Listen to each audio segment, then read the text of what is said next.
السلام علیکم، آپ دیکھ رہے ہیں ٹیٹوریل لائف۔ آج کی اہم تعلیمی خبروں کے ساتھ میں ہوں رمشا سحر۔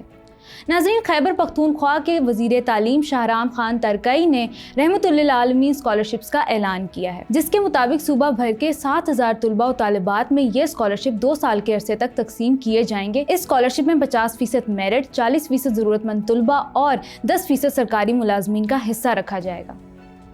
ایک اور خبر کے مطابق university of health sciences Lahore نے MBBS اور BDS کے داخلوں کا آغاز کر دیا ہے۔ یہ داخلے 2 نومبر سے شروع ہوں گے، جبکہ درخواست فارم جمع کروانے کی آخری تاریخ 16 نومبر 2021 ہے، جبکہ MBBS اور BDS کی حتمی میرٹ لسٹ کا اعلان 29 نومبر کو کیا جائے گا۔ اس سلسلے میں امیدواران یونیورسٹی آف ہیلتھ سائنسز کی آفیشیل ویب سائٹ پر جا کر معلومات حاصل کر سکتے ہیں۔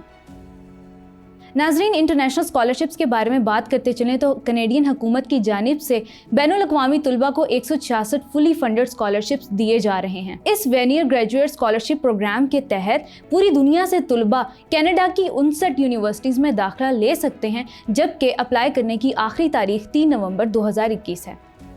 پنجاب پبلک سروس کمیشن نے آج مختلف شعبہ جات میں نوکریوں کے لیے اشتہار جاری کیا ہے، جس میں ریٹن امتحانات کا طریقہ کار بھی شامل ہے۔ ان شعبہ جات میں مائنز اور mineral development department, women development department, human resource اور لیبر ڈپارٹمنٹ سمیت دیگر شعبہ جات شامل ہیں، جبکہ درخواست فارم جمع کروانے کی آخری تاریخ 11 نومبر ہے۔